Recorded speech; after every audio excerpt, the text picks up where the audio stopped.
안녕하십니까. 서울 호소예술실용전문학교 연기예술 계열의 계열부장을 맡고 있는 정윤민입니다.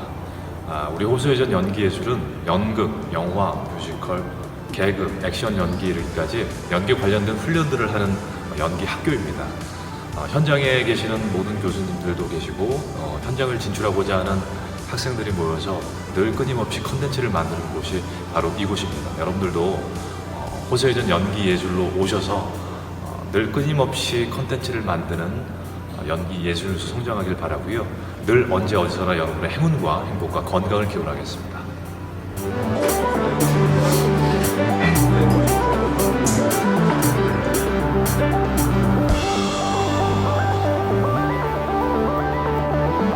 됐죠? 자, 기준이 보고 있는 거.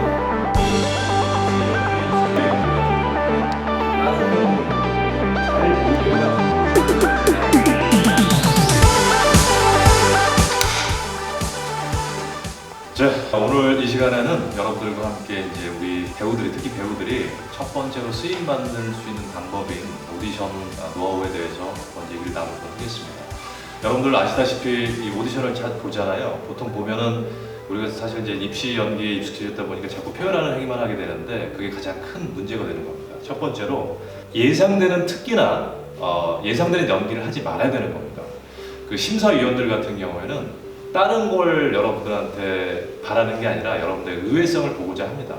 그렇기 때문에 잘 보이려고 하는 노력보다는 내가 어떤 말에 대한 목적과 의도를 분명히 하는 대사를 해야 되는 게 맞는 겁니다.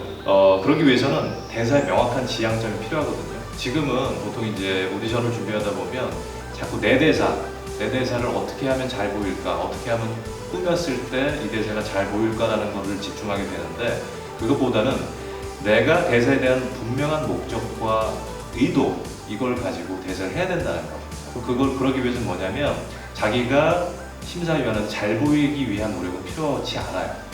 심사위원들은 의외성을 더 요구하는 겁니다. 보통 여러분들도 이제 슈퍼스타 K나 이런 것들 보면 알겠지만 처음에는 이렇게 사실 어리버리하게 나왔던 친구가 노래를 너무나 잘해버리면 그 의외성이 반해서 심사위원들은 그 사람한테 점수를 줄 수밖에 없거든요. 연기도 마찬가지입니다. 오디션의 주한 첫 번째 노하우는 뭐냐면 의외성입니다. 그 의외성을 위해서는 내가 상대에게 잘 보이려고 하는 노력보다는 내 목적과 의도에 집중하는 게 첫 번째 노하우라는 얘기죠. 자, 다음 두 번째로 우리가 이제 여러분들이 그 오디션을 하기 위해서 가장 필요한 것들이 프로필일 거라고 생각을 합니다. 자, 제가 두 가지 프로필 종류를 갖고 나왔는데, 첫 번째, 여러분들이 한번 생각을 해보세요. 좋은 예와 나쁜 예가 있을 겁니다. 이것일 수도 있고 이것일 수도 있겠지만 어떤 게 좋은 예이고 어떤 게 나쁜 예일까요? 아마 보시기에도 알겠지만 이쪽이 좋은 예라고 생각지 않으십니까?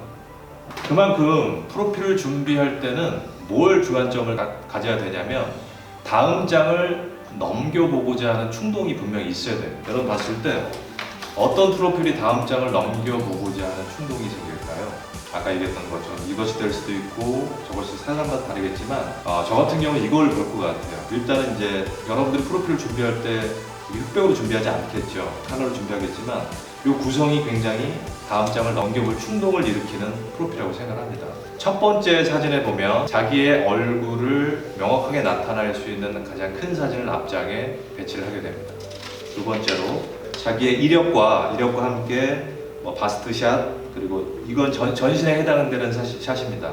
자, 전신에 해당되는 샷이라고 해서 무조건 다리까지 나와야 된다는 보장 없고 다리가 비춰지면 그게 전신 샷이라고 할 수 있거든요. 요 세 번째 장에 보면 이와 같은 형식으로 전신이 나오는 경우도 있긴 하지만 이게 사실 주가 되진 않아요.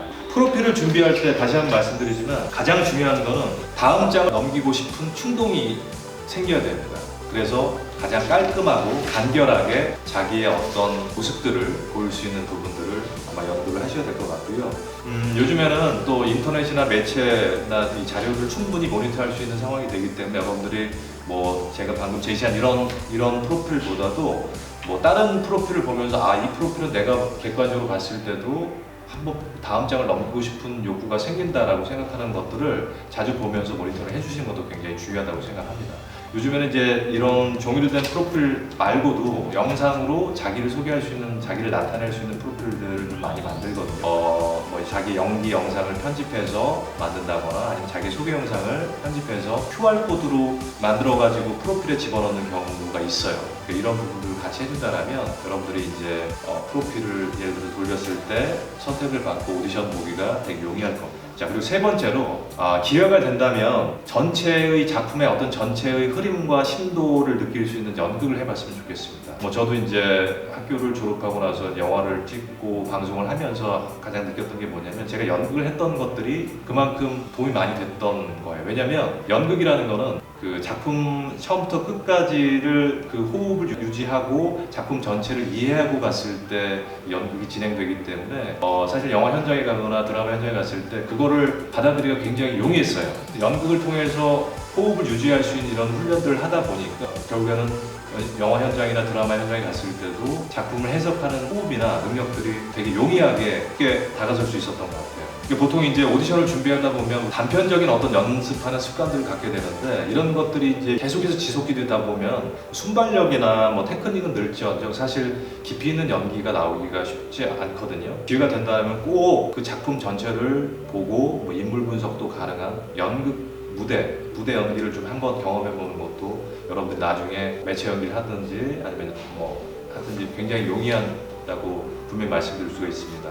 자, 네 번째로 저도 이제 학교를 졸업하고 나서 극단에서 연극을 하다가 우연찮게 매니지먼트 회사에서 작품을 보러 와서 공연 연기를 하는 모습을 보면서 회사와 이제 계약을 하고 소위 말해서 연예 활동을 시작하게 됐는데 국내 매니지먼트사가 어떤 형식으로든 계약을 하고 나서 바로 여러분들한테 기회를 주지 않습니다. 저도 마찬가지로고요. 왜냐하면 시장 경제가 다르습니다. 상품을 팔기 위해서는 그만큼 포장이 필요합니다. 배우한테 포장은 어떤 것일까요? 예를 들어서 발성, 발음, 화술, 연기, 무술, 춤, 노래, 외국어 등등 이와 관련된 것들을 저도 훈련을 받았었고 아마 여러분들도 만약에 회사와 계약을 하면 그런 훈련들을 받게 될 겁니다. 그 시간 동안 여러분들이 준비를 하면서 내가 그 상품으로서의 포장을 하게 됩니다. 그게 학교가 될지 아니면 다른 기관이 될지 모르겠지만 내가 회사에 계약한다고 해서 바로 데뷔를 하는 거 아니기 때문에 그런 부분들을 위해서라도 끊임없이 훈련해야 된다는 이런 부분들이 있지 않으셨으면 좋겠습니다. 그리고 다섯 번째, 이건 좀 마지막인데 여러분들이 이제 우리 특히 배우의 숙명상 늘 거절의 문에 직면하게 되는 그런 운명에 처해 있습니다. 그 말은 뭐냐면 우리는 늘 오디션을 보게 되는 거예요.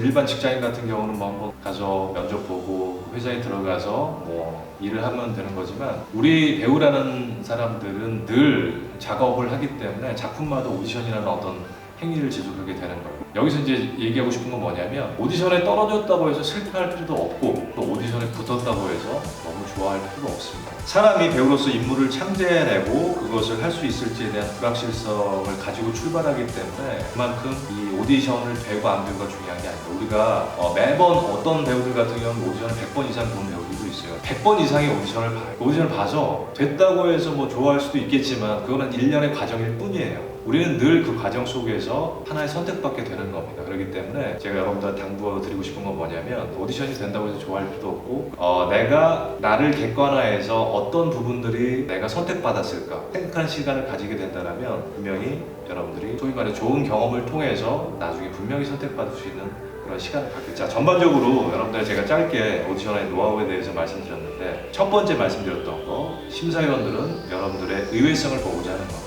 자, 두 번째로 프로필을 준비하실 때 깔끔하고 간결하게 그리고 다음 장을 넘겨볼 수 있을 충동이 생기게끔 만들어주시라는 거. 그리고 작품의 전체적인 긴 호흡을 갖기 위해서는 꼭 연구를 한번 해보시라는 거. 그리고 모든 매니지먼트 회사들이 충분하게 그 상품의 가치를 높이기 위해서 포장하게 돼. 그 포장이라는 건 아까 말씀드렸다시피 춤, 노래, 연기 여러 가지 것들을 훈련하니까 그 훈련을 게을리 하지 마시라는 거. 다섯 번째로 마지막으로 오디션에 떨어졌다고 해서 슬퍼할 필요도 없고 오디션에 붙었다고 좋아할 필요 없다. 객관화해서 나를 분석할 수 있는 그런 시간을 가지시길 바랍니다.